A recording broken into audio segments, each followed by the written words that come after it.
네, 한번 따라해 보겠습니다. 마가가 전한 복음. 들어오실 때 이 교재 받으셨나요? 네. 혹시 못 받으신 분 손들어 표해 주시면 네. 네, 되겠습니다. 네. 다 받으신 걸로 알고 다음 주 특별 새벽 기도 회 교재입니다. 다음 주는 이것만 들고 오시면 됩니다. 특별 새벽 기도에도 수요 예배도 금요 예배도. 그러면 이 교재를 어떻게 사용하는가 오늘 지금 설명해 드리도록 하겠습니다. 간단하게 마가복음은 어떤 책인가, 그리고 세계 사랑 어떻게 연결이 되는가 많은 사람들이 궁금해 할 줄 압니다. 한번 오늘은 시간 관계상 교재 1, 2, 3, 4페이지는 제가 나중에 한번 하고 5페이지부터 시작하도록 하겠습니다. PPT를 화면을 바꿔주시면 네. 지금 교재 5페이지입니다. 네, 보시면 신약 성경의 배경사와 관련된 로마 초대 황제부터 11명의 황제를 제가 5페이지에 적어 놓았습니다. 보이십니까? 네, 우리가 아는 대로 로마의 초대 황제는 아우구스투스, 존귀한 자라는 뜻을 갖고 있죠. 네, 이미 예수님이 태어났을 때 황제는 아우구스투스고, 그렇죠? 그리고 예수님이 공생애를 시작할 때 황제는 티베리우스. 그래서 누가복음 3장 1절에 보면 디베리오 황제 때 할 때는 그 티베리우스 황제입니다. 그러면 나머지 3번, 4번을 지나서 이 5번의 네로 황제가 중요하죠. 여러분, 네로 하면은 최양락이 생각나십니까 혹시? 네, 네로 25시. 이거를 아는 분들은 나이가 있는 분들입니다. 네, 저도 그걸 보고 자랐기 때문에. 왜 제가 네로에다가 빨간 이렇게 바탕을 해놨느냐? 네로 때 드디어 1차 박해가 시작됩니다. 요거는 좀 이따가 설명을 할 건데, 그리고 파란색으로 써 있는 거 있죠. 네로 이후에 네로가 68년 6월 9일 날 죽습니다. 그리고 69년에 68년부터 네로, 갈바, 오토, 비텔리우스라고 하는 요 4명의 황제가 국정의 혼란기를 겪습니다. 그러니까 바꿔 이야기하면 68년부터 69년 동안은 2년 동안 황제를 몇 명을 본 거예요? 몇 명을 본 겁니까? 4명을 본 거죠. 왜냐하면 네로부터 갈바, 오토, 비텔리우스. 그때 특별히 요 4황제 갈바, 오토, 비텔리우스 로마 황제 때 로마는 극심한 혼돈을 겪습니다. 요걸 정리한 사람이 누구냐면 베스파니아누스가 뭐 한 사람이냐면 우리가 잘 아는 콜로세움을 만든 사람이고, 베스파니아누스의 아들인 티투스, 성경 디도 황제라고도 하는 티투스 황제가 로마 가면 개선문에 있죠. 이 티투스 황제가 엄청난 일을 하는데 예루살렘 성전을 AD 70년에 파괴한 황제가 누구냐면 나중에 아버지의 뒤를 이어 황제가 되는 이 티투스가 황제가 되기 전에 했던 일이 예루살렘 성전을 AD 70년에 파괴한 일입니다. 그리고 티투스의 동생이 황제가 되는데 그게 누구냐면 도미티아누스입니다. 베스파니아누스의 둘째 아들. 요 사람이 두 번째 박해를 일으켜요. 그래서 제가 11명 중에 2명의 빨간색을 쳐놨는데 배경을, 첫 번째 황제가 누구예요? 네로. 그 다음에 두 번째가 도미티아누스. 여러분, 이거는 뭐 그냥 아시면 좋은 게 왜 좋으냐면 제가 지금부터 설명을 해드리도록 하겠습니다. 로마는 총 10번의 대박해를 일으킵니다. 그리고 왜 10번밖에 못 일으키느냐? 10번의 박해 이후에 로마는 우리가 말하는 서로마는 역사의 뒤안길로 사라집니다. 최초의 박해 사건이 지금 교재 6페이지에 나와 있죠. 보이십니까? 네, 교재 6페이지에 최초의 박해 사건이 등장을 하는데, 제가 아까 말씀드렸죠.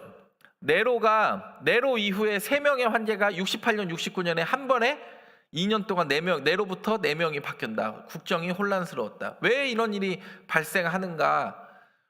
64년에 네로가 엄청난 기독교를 박해합니다. 우리가 아는 대로 사람들을 로마의 길가에 뭐라고 썼다고 표현하냐면, 역사가들은 가로등이라고 썼다고 표현할 만큼 기독교인들을 그냥 나무에 매달려서 불 붙여가지고 화형을 시키고, 그리고 이 이후에 발생된 게 뭐냐면 콜로세움 같은 데 들어가서 사자랑 경기를 하게 하는 일들이 요 네로 이후부터 시작되는 겁니다. 실제로 여러분, 네로가 왜 이런 미취광이적 행동을 하는가? 이건 63년에 일어난 로마 대화재 사건과 연결되어 있습니다. 세계 3대 화재 사건 중에 2개가 이탈리아에서 발생을 하는데, 하나가 이 로마 대화재 사건이고 또 하나가 폼페이 화산재로 인한 화재 사건입니다. 그러면 63년에 로마의 대화재 사건이 일어나고 나서 이걸 누구의 책임으로 돌리죠? 네, 역시 성전교회는 수준이 있습니다. 제가 이미 다 아실 거라고 생각하지만 복습 차원에서 말씀드리는 거니까 다시 한번 복습하신다고 하시면 좋을 것 같은 게, 여기 있는 앞에 있는 벌써 권사님들이 딱 대답을 정확하게 하셨습니다. 63년에 로마 대화재 사건의 책임을 누구에게 돌리냐면 기독교인들한테 돌리며 자신의 정치적 책임을 면하려고 했던 게 누구죠? 네로라는 황제입니다. 그래서 64년부터 엄청난 박해를 일으켜요. 이때 죽은 사람이 2명이 누구냐면 바울과 베드로. 베드로는 십자가에 거꾸려 못 박혀 죽고, 바울은 목이 잘려서 죽습니다. 그래서 바울과 베드로의 죽은 장소가 다 어디에 있습니까? 지금도 로마에 있죠. 그래서 로마에 베드로의 시신을 안 곳이 바티칸 시국이 되고, 바울이 목이 잘린 곳이 그 바울 단두대 기념교회, 그 사형 기념교회라고 하는 곳이 됩니다. 엄청난 기독교인의 박해가 네로로 인하여 진행됩니다.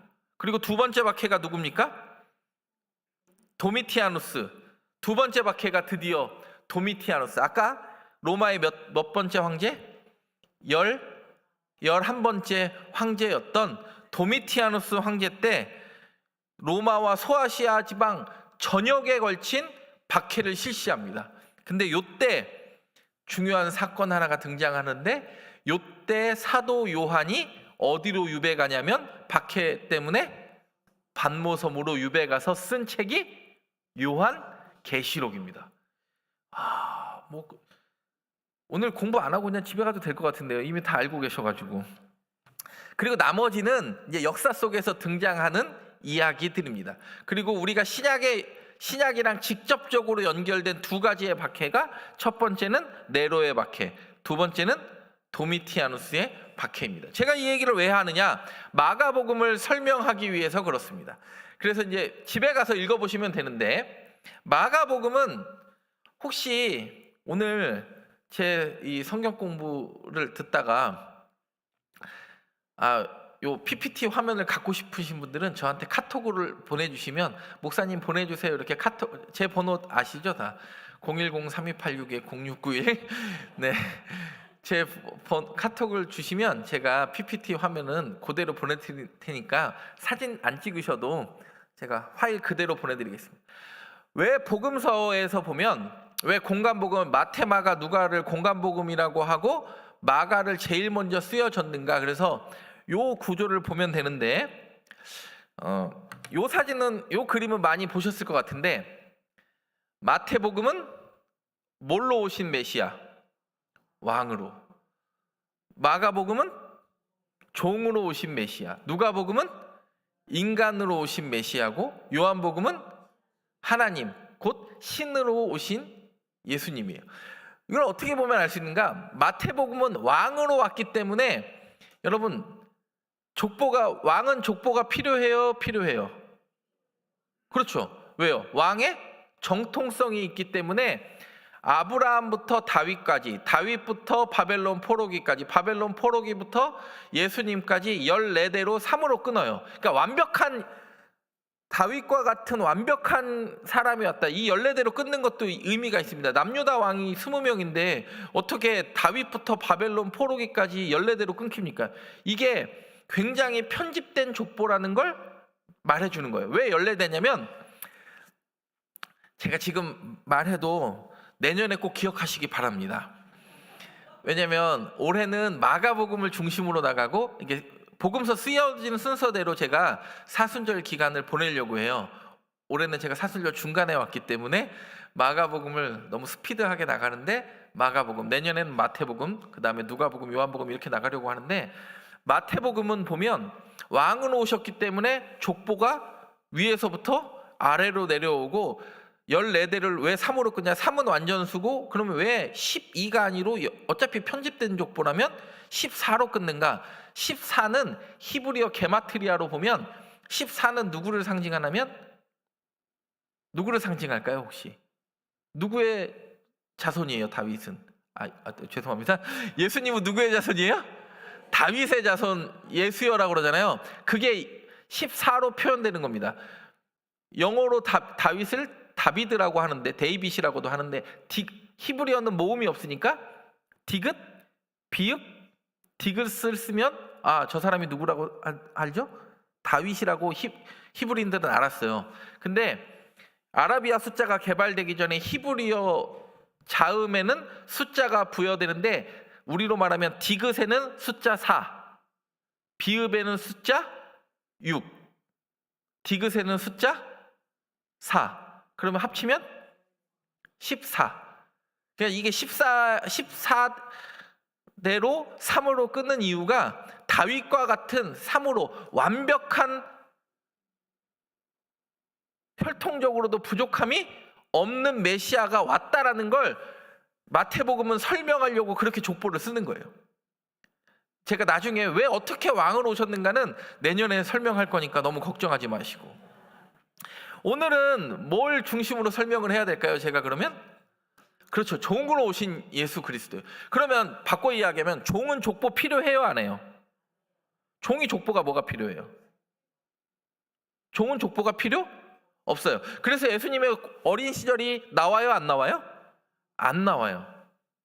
그리고 종은 종으로서의 무슨 일을 했느냐가, 그러니까 사역의 내용이 훨씬 중요해요. 그러니까 앞뒤 다 자르고 뭐만 있어요? 그 내용만 다루게 되는 거예요. 그리고 마가복음은 그래서 언어가 조금, 읽다 보면 마태와 누가에 비해서 좀 거친 느낌으로, 마치 지금 설교하는 박요한 목사처럼 거친 느낌으로 다가올 수 있습니다. 왜요? 종으로 오신 예수님이니까. 그리고 종으로 왔기 때문에 마가복음 16장을 한 절로 정리하면, 인자가 온 것은 섬김을 받으려 함이 아니요, 그렇죠, 섬기려 왔다. 그게 마가복음 10장 45절 아닙니까? 마가복음 10장 45절이 마가복음 16장 내용의 전체를 그냥 축약한다고 보시면 돼요. 그래서 우리가 그거 항상 외우는 거잖아요. 왜요? 종으로 왔는데 뭐 때문에 왔다? 섬김을 받으려 온 것이 아니라 섬기는 종으로 왔다. 그게 아주 중요한 핵심입니다. 그래서 마가복음은 어떤 연유가 중요한 게 아니라 어떤 사건을 통하여 종으로서 어떤 사역을 하셨는가가 마가복음엔 중요하게 등장합니다. 그럼 누가복음은 인간으로 오셨습니다. 인간은 족보가, 그래서 누가복음 족보는 어떻게 올라갑니까? 거꾸로 올라가요. 거꾸로 올라가는 이유가 있어요. 모든 사람은 다 평등하다. 그래서 누가복음은 다른 복음서에서는 다루지 않는 여자와 창기와 세리와 이런 사람들의 기도와 이런 과부와 이런 사람들의 회복을, 그때 당시에 다루지 않았던 그런 사람들의 회복을 다루어요, 주로. 그리고 요한복음은 뭐로 오셨습니까? 그렇죠, 말씀이 육신이 되어 우리 가운데 거하심에 우리가 그의 영광을 보니 아버지의 영광이요 은혜와 진리가 충만하더라. 그러면 신은 족보가 필요해요, 안 해요? 안 하니까 요한복음에도 족보가 없어요. 그러니까 마가복음에도 족보가 없고 요한복음에도 족보가 없는데, 마가복음은 종으로 오신 예수를 설명하려고 하다 보니 족보가 필요 없어진 거고, 요한복음은 신은 그 자체니까 족보가 필요 없어서 요한복음은 쓰지 않는 겁니다. 이게 관점이 조금씩 다른데, 보시면 이거는 지금 설명하지 않도록 하겠습니다. 마가복음 보시면 8페이지죠. 제가 교재, 여기 화면 보시면 교재 몇 페이지라는 거 보이시죠? 지금 인터넷으로 보시는 분들 화면 잘 보시면 좋을 것 같습니다. 우리가 잘 아는 대로 마가복음은 저자가 마가 요한입니다. 요 내용은 우리 성종현 교수님, 장시대 신약학 교수님이었던 성종현 교수님의 신약 연구 개론의 책을 참조한 것임을 말씀드립니다. 여기서 중요한 게 기록 연대예요. 기록 연대가 그러니까 언제예요? 지금 65년에, 왜요? 63년에 로마 대화제 사건이 일어나고 64년에 뭐 했으니까? 네로의 1차 대박해가 시작됐으니까, 그 대박해 이후부터 70년으로 왜 끊었을까요? 70년에 무슨 사건이 일어나냐면, 여러분 이거는 외우시면 좋습니다. AD 70년에 예루살렘 성전이 완전히 파괴돼요. 아까 그 황제가 되었던 티투스 장군에 의해서, 베스파니아누스 첫 번째 아들. 그래서 여러분 쫙 보시면 이 기록 연대가 여러분의 성경에 가끔 나오는데, 보통 이게 그래서 네로 박해 이후야 예루살렘 성전 파괴 전에 아마 마가복음이 로마에서 쓰여졌을 거라고 보는데, 왜 이렇게 이런 일이 발생을 하는가? 여러분 잘 보세요. 예수님은 AD 한 28년에서 30년경에 돌아가셨어요. 그럼 예수님이 지금 돌아가시고 승천하신 몇 년 뒤에 첫 복음서가 이렇게 쓰여진 거예요. 최소 35년 정도 뒤에 쓰여진 거예요. 그러면 예수님은 35년이 지났는데 오실 생각을 해요, 안 해요? 오실 생각을 해요, 안 해요? 사람들은 기다리고 있는데 아직 오신다는 사인이 없어요. 그게 점점 안 오니까 베드로 후서 가면은 뭐라 그래요? 주께는 하루가 1000년 같고 1000년이 하루 같다는 지연된 종말 사상을 이야기해요. 시간의 변화가 있다는 거예요. 우리의 시간과 누구의 시간이 다르다는 걸 인정하는 거예요. 하나님의 시간이 다르다는 걸 인정하는 거예요. 그러면 여러분 잘 보세요. 네로가 1차 대박해 때 한 번도 경험해보지 못한, 이미 사도행전에 엄청난 성령의 역사가 소아시아와 로마까지를 뒤흡슬어서 기독교인들이 많아졌고 개종한 기독교인들이 많아졌는데, 내가 예수 믿는 것만으로도 갑자기 나무에 달려가지고 불에 태워지고 십자가에 못 박혀 죽고 목이 잘려 죽고, 이미 자신들의 정신적 지주라고 생각했던 64년에 정신적 지주와 같았던 누가 죽어요? 그렇죠. 베드로와 바울은 흔적도 없이 사라졌어요. 그러면 예수 열심히 믿을까요? 여기가 아닌가 보다 하고 원래 믿던 종교로 회귀하려 할까요?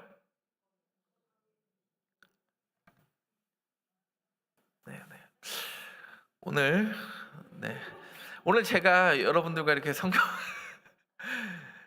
우리 성전교회 교인들의 수준이 굉장히 높다는 걸 제가 지금 증명하고 있는 겁니다.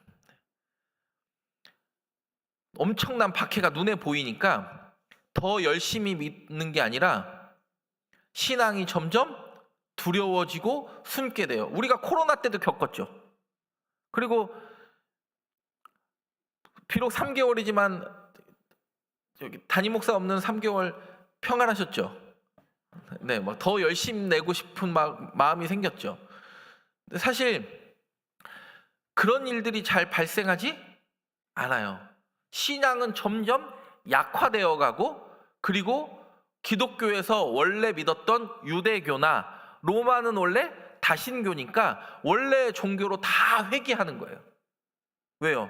지금 눈에 보이는 예수 믿는 것 하나로 눈에 보이는 이 고난을 견디기가 너무 힘들어요. 예수 믿는 것 때문에 취직돼요? 안 돼요? 안 돼요. 로마 안에 살 수 있어요? 없어요. 로마 밖으로 다 추방됐어요. 네로 아까 64년에. 기독교인들은요 로마 시내 안에 살 수 없었고, 그리고 취직도 할 수 없었고, 그래서 두 종류의 신앙인이 등장해요. 이때부터 아예 동굴로 들어가서 신앙을 지키려고 하거나, 아니면 세상에 동화돼서 기독교 아닌 것처럼 살아가거나. 그 사람들을 위해서 마가복음은 쓰여지기 시작한 겁니다. 그러니까 마가복음은요 뭐 종으로 오신 메시아니까, 그러니까 바꿔 이야기하면 예수님이 너희를 섬기러 종으로 오셨는데 너희는 지금 이 눈에 보이는 고난도 견디지 못하는가? 예수님이 너희가 믿는 하나님이 그렇게 작은 분이었던가 질문하면서 마가가 그거에 대해서 답을 하기 시작하는 게 마가복음이에요. 그래서 마가복음은 16장이라는 복음서 중에 가장 짧은 내용이지만 고난의 내용이, 예수님의 순환사라고 이야기하는 그 고난의 내용이 분량에 비해서는 가장 많을까요? 적을까요? 가장 많아요. 왜요? 예수님도 이렇게 고난을 당하셨듯이 너희도 지금 당하는 이 네로의 박해의 고난을 뭐 하라고요? 견뎌내라. 당당하게 이야기하는 겁니다. 예수님이 종으로 오셨듯이 너희도 이 고난의 시간을 견뎌낼 수 있는 하나님의 백성 되라. 그래서 마가복음은요 1장 1절이 뭐예요?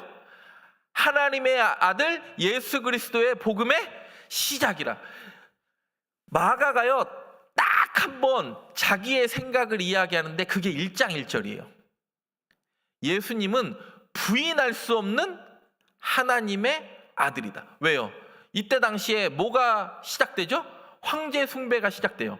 황제가 곧 신이었어요. 근데 누가 진짜 신이라고 지금 마가는 고백하는 거예요? 지금 있는 네로 이후에 이 국정이 혼란한 저 황제들이 신이 아니라 하나님의 아들이 예수 그리스도고 그분의 삶이 곧 복음이다라고 1장 1절을 본인의 생각을 딱 한 번 넣었는데 그게 1장 1절이에요. 그래서 제가 이번 고난주간 특별 새벽기도 주제를 진실로 하나님의 아들이었습니다. 우리는 그러면 그리고 나서 예수님이 죽자마자 마가복음을 보면 로마 백부장이 뭐라고 그래요? 그래서 마가복음은요 첫 장과 끝이 다 하나님의 아들이에요. 시작도 뭐예요? 하나님의 아들이고 끝도 하나님의 아들. 마가가 고백했어요 처음에는. 그리고 나중에는 드디어 누가 고백해요? 로마인 백부장이 예수님의 죽으심을 보고 진실로 하나님의 아들이었소이다 고백하는데 누구는 고백을 못하는 거예요. 이걸 보면은 마가복음을 지금 봐야 할 하나님의 백성들은, 당신들은 지금 예수를 무엇이라고 고백할 수 있는가? 그게 마가복음의 굉장히 중요한 핵심이에요. 시간 관계상 빨리 넘어가야 될 것 같은 느낌적인 느낌이 제가 오고 있습니다. 그래서 여러분 잘 보시면 주요 신학 용어에서 주제는 이해가 되셨죠? 왜 고난의 종인지. 지금 이해가 되셨습니까? 63년에 뭐가 일어났다고요? 로마 대화제 사건이 일어나니까 64년에 드디어 네로의 1차 박해가 시작되고, 그때부터 예수 그리스도를 버리는 사람들이 많으니까 마가복음이 쓸 필요가 생겼다. 누구에게? 로마 교회에 있는 성도들과 이방인 성도들에게, 다시 원래의 종교로 회귀하려는 사람들에게. 그래서 본서의 특징을 보면 가장 먼저 기록된 복음서라고 이야기하고 단순한 문체예요. 왜냐하면 종으로 오신 메시아니까 뭐 복잡하고 미사역구를 화려하게 쓸 필요가 없어요. 그리고 어디에 신학의 강조점을 둬요? 예수님의 고난. 예수님도 고난을 당하셨으니 우리도 고난을 받는 것이 마땅하도다. 그리고 예수님도 아무 죄 없이 십자가를 지셨듯이 너희도 마땅히 질 수 있는 너희 뭐가 있다고요? 십자가가 있다. 그게 마가복음의 아주 중요한 핵심적 내용입니다. 제가 그래서 빨리 조금 이제 요거를 설명하려고 넘어가도록 하겠습니다. 그래서 마가복음은 교재 9페이지 보면 마가복음이 즐겨 사용하는 문체 중에 뭐가 있어요? 제일 많이 사용하는 문체가 곧, 다시, 즉시 뭐 이런 말이에요. 왜요? 계속 이런 말을 쓰면서 예수님은 반드시 곧 오신다, 다시 오신다, 즉시 일을 하실 수 있다. 지금의 고난의 순간에도 우리의 손을 놓았다, 안 놓았다? 안 놓았다. 지금 계속, 그러니까 마가복음은 이런 단어를 통해서 지금 어떤 느낌인지 아시겠죠? 그러면 지금 예수 믿는다고 우리는 고난을 당합니까? 안 당합니까? 안 당해요. 옛날 어르신들은요, 예수 믿는다고 고난을 많이 당했어요. 시어머니한테 핍박을 당하죠. 남편한테 구박당하죠. 근데 요즘은 오늘은 교회 안 가냐? 그러면 뭐라고 그럽니까? 아, 그냥 온라인 예배 드리려고.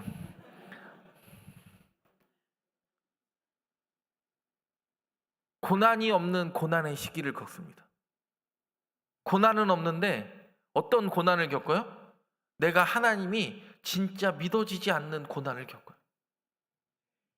수많은 사람들이 그러면서 교회를 떠나 각자의 즐거움을 찾아 떠나가는, 어떻게 보면 이 1차 대박해 이 마가복음이 쓰여질 때보다도 보이지 않는 엄청난 영적 전쟁이 우리 안에 있지 않습니까? 그때 저와 여러분은 이렇게 고백하기를 바랍니다. 하나님의 아들 예수 그리스도의 복음의 시작이다. 저와 여러분의 역사가 이런 역사 되기를 간절히 바랍니다. 그래서 지금 이해가 되셨죠? 요거는. 네. 근데 그러면 잘 보세요. 교재 10페이지를 보시면 제자들은요, 이해를 한대요, 못한대요? 해요, 못해요? 아, 그렇죠. 이게 제자관이 마태, 마가, 누가가 다 달라요. 제자관이. 마태는 긍정적 제자관이, 죄송합니다. 긍정적 제자관이에요. 그러니까 마태복음은요, 보면 마태는, 제가 질문 하나 드릴게요. 맞추시면 제 방에 와서 커피를 드실 수 있는 권리를 지금 드리려고 하는데 굉장히 부담스러워서 알면서 안 맞추시려고 하는 것 같은데 여러분, 마태는 12 제자 중에 한 명일까요? 아닐까요?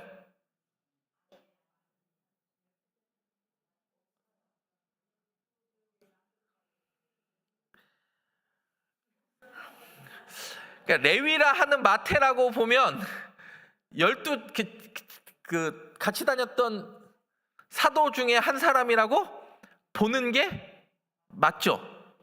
근데 마가는 예수님의 공생애를 눈으로 봤어요?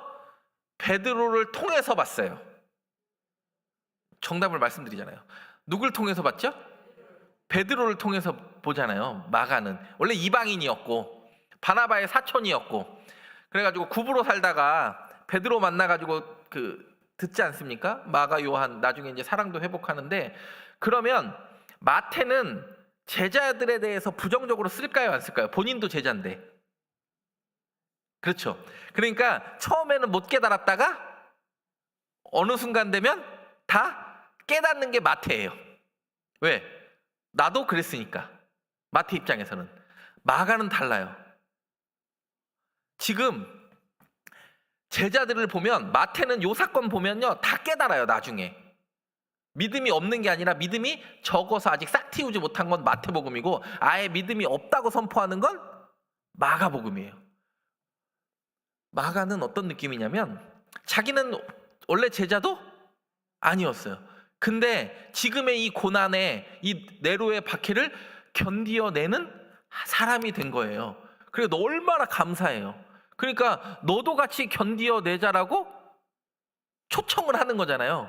그러니까 누구를 굉장히 부정적 제자관을 쓰냐면 누구를 부정적으로 사용을 해요. 제자들도 뭐 했다? 깨닫지 못했다. 그러니까 지금 내가 이 고난을 견딜 만큼 예수 그리스도가 하나님의 아들로 깨달아지면 누구보다 나은 거예요. 눈으로 예수를 본 제자들보다 나은 거라고 지금 마가복음은 설명을 하는 거예요. 지금 이 마가복음의 제자관 이해가 되시죠? 마태복음은 누구를 따라가는 거예요? 제자들만 따라가처럼 깨달으면 마태복음이고 여전히 깨달아지지 않으면 마가복음인데 결과적으로는 모든 사람이 깨닫기를 원하는 방법은 같지만 표현의 차이가 있다. 누가복음은 긍정적 제자관도 아니고 부정적 제자관도 아닌 누구나 하나님을 만나면 깨달아질 수 있다. 신분의 차별이 없다. 이제 그게 이제 조금 다른데 그러면 제가 이걸 설명을 한번 해보겠습니다. 비유를 깨달아요? 못 깨달아요? 비유를 보면 그렇죠. 마태복 이게 이제 맨 마태 마가 누가복음인데 마태는요 비유를 이야기하니까요 비유하고 이적을 일으키니까 뭐라 그래요? 배에 있는 사람들이 예수께 절하며 이르되 진실로 하나님의 아들이로소이다 고백을 해버려요 그냥. 그러면 이거는 마가복음 느낌은 확실히 아니에요. 왜요? 제자들이 뭐 했으니까 그 사건을 보고 깨달아 알았으니까. 왜? 긍정적 제자관이니까. 부정적 제자관을 사용하는 마가복음은요 이 똑같은 이적을 보고도요 오병이의 이적을 보고도 뭐라 그래요? 이는 그들이 떡되시던 일을 깨닫지 못하고 도리어 그 마음이 떡된 걸 눈으로 보고도 조금 있으니까 그 마음이 뭐 하여졌다고 표현해요? 둔하여졌다. 왜 그래요? 그렇죠. 바꿔 이야기하면 그때 눈으로 그것을 경험하고 본 모든 제자들도 깨닫지 못했는데 내가 이 고난을 견딜 만한 제자가 되면 누구보다 항상 낫다? 마가복음은 12제자들이나 예수님의 공생애를 본 제자들보다 낫다라고 지금 설명을 하고 있는 거예요. 하나만 더 해볼까요? 하나만 예수님의 제자들 깨닫지 못하고 왜냐면 마태복음은 어떻게 돼요? 보면 마태복음 16장 12절을 보면 어떻게 돼요? 그제서야 제자들이 떡에 누룩이 아니요 바리새인과 사두개인들의 교훈을 삼가라고 말씀하신 줄을 뭐하니라. 이거는 무조건 뭐예요? 그러니까 마태복음. 근데 똑같은 본문인데 마가복음은 달라요. 이르시되 아직도 깨닫지 못하느냐. 여러분 저와 예수님이 오히려 저희에게 지금 질문을 하시는 것 같습니다. 뭐라고 질문을 하십니까? 아직도 깨닫지 못하느냐. 마가도 예수님을 눈으로 보지 못하고 베드로를 통해서 들었던 마가도 예수님을 하나님의 아들이라고 고백하고 로마인 중에 자신의 지위를 인정받으려면 예수님을 하나님의 아들로 고백하면 안 되는 백부장도 하나님의 아들임을 고백했는데 세상을 살아가는 지금 여러분들에게 마가가 묻습니다. 너희는 나를 예수님을 누구라 하느냐. 그래서 마가복음은 이렇게 시작합니다. 하나님의 아들 예수 그리스도의 뭐의 시작이다? 복음의 시작이다. 여러분 제가 오늘 엄청 빨리 넘어갔는데 시간 관계상 여러분 마가복음은요 총 4번의 하나님의 아들이 등장을 해요. 다른 복음서와는 다르게 하나님의 이때 당시에 로마 시대에 마가복음이 쓰여질 때 이후 그리고 마태복음 이후도 보면 하나님의 아들 그러니까 신의 아들 Son of God은 로마 황제라고 표현됐어요. 그렇죠? 신의 아들은 누구예요? 로마 황제가 그 신에게 전권을 위임받은 존귀한 자 아닙니까? 그게 아우구스투스라는 이름의 뜻 아닙니까? 근데 이야기합니다. 하나님의 아들, 귀신들도 하나님의 아들, 그리고 백부장도 하나님의 아들, 그리고 여러분도 이 세상을 살아가는 동안에 예수 그리스도가 하나님의 아들로, 사탄이요 자기 편은 공격해요 안 해요? 네. 자기 편은 안 건드려요. 그래서 우리에게 시험이 없는 거예요. 기가 막히고 놀라 막히고 놀라. 사단이 누구 편이라고 생각하니까. 여러분, 여러분에게 고난이라는 난관이 있습니까? 사탄이 자기 편이 아니기 때문에 공격하는 거예요. 내게 너무 평안하고, 목사님 신방 가면 이런 분들 있죠. 목사님 저는 기도 제목이 없어요. 내 영혼 평안해 평안해. 하나님께서 경제적인 것도 주시고 건강도 주시고 기도할 게 없어요. 자식은 잘 됐고. 여러분, 그때 가장 위험한 순간임을 본인 스스로 장각할 수 있는 영적 회복력이 있기를 바랍니다. 여러분, 우리는 발 한 번 잘못 디디면 넘어져요. 근데 지금은 요 마가복음이 쓰여졌던 1차 시기에는 발 한 번 잘못 디디면 넘어지는 순간이 아니라 발 한 번 잘못 디디고 말 한 번 잘못하면 인생이 끝나는데, 마가는 이야기합니다. 내가 믿는 그 하나님은 내 목숨과도 바꿀 수 없는 분이다. 사랑하는 로마의 교인들이여, 이 고난을 견디어내십시오. 사단이 우리를 밀가부르려도 할지라도 우리는 그 고난을 견뎌낼 능력을 하나님께서 주실 것입니다. 여러분, 우리가 위축되고 오그라드는 상황을 견디는 것 같습니다.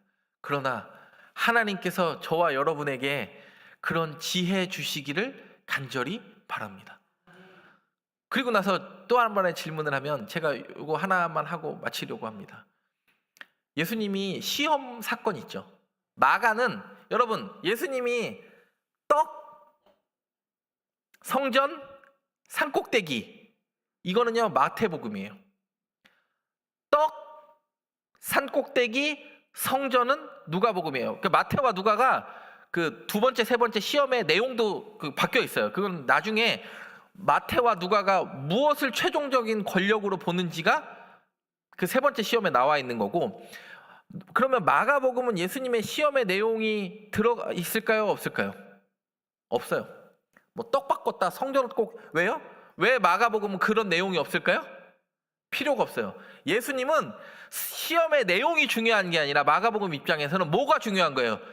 그 사탄의 시험을 어떤 내용이든지 이기고 승리하셨다. 그리고 마가복음은 이야기합니다. 들짐승과 함께 계시니. 들짐승은 제어가 되는 동물이에요? 제어가 안 되는 동물이에요?